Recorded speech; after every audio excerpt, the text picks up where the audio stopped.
नमस्कार, आप देख रहे हैं देशवा न्यूज। मैं हूं प्राची सिंह आपके साथ। लोकसभा 2024 की घोषणा हो चुकी है। ऐसे में पूरे देश में आचार संहिता लागू हो गई है।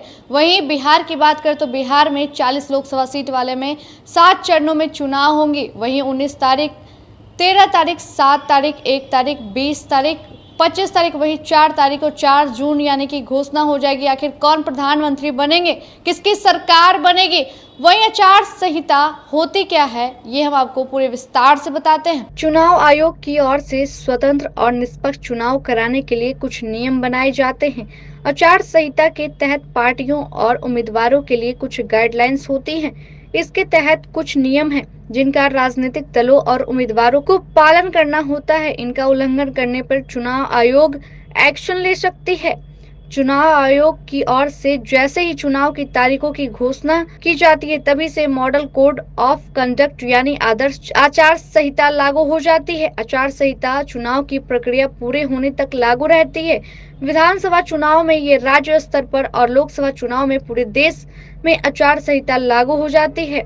चुनाव आयोग की तरफ से जारी नियमों के अनुसार चुनाव प्रचार प्रसार के दौरान कोई भी पार्टी या उम्मीदवार ऐसी किसी भी गतिविधि में शामिल नहीं होगा जो आपसी नफरत पैदा करती है या जातियों और समुदायों के बीच तनाव पैदा करती है। चुनाव प्रचार के दौरान नेताओं को विपक्षी दलों या नेताओं पर असत्यापित आरोप लगाने या आलोचना करने से बचना चाहिए। निजी जिंदगी पर कमेंट ना करें।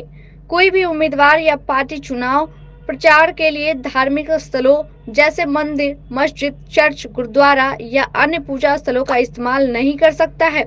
कोई उम्मीदवार वोटों के लिए जाति या सांप्रदायिक भावनाओं की अपील नहीं कर सकता।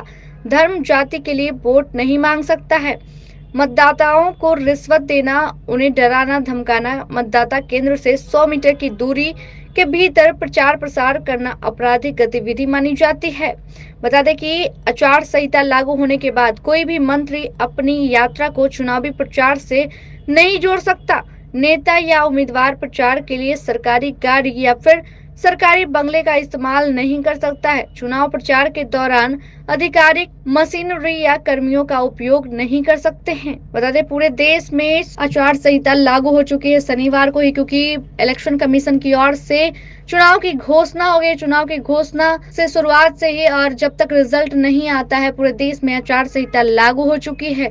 और बता दें कि बिहार की अगर बात करें तो बिहार में 40 लोकसभा सीटों वाले में 7 चरणों में चुनाव होने वाले हैं। वहीं 4 जून को रिजल्ट आने वाले हैं। आखिर किसकी सरकार बनती है ये देखना होगा। फिलहाल इस वक्त की खबर में इतना ही। देखते रहे देशवा न्यूज। धन्यवाद।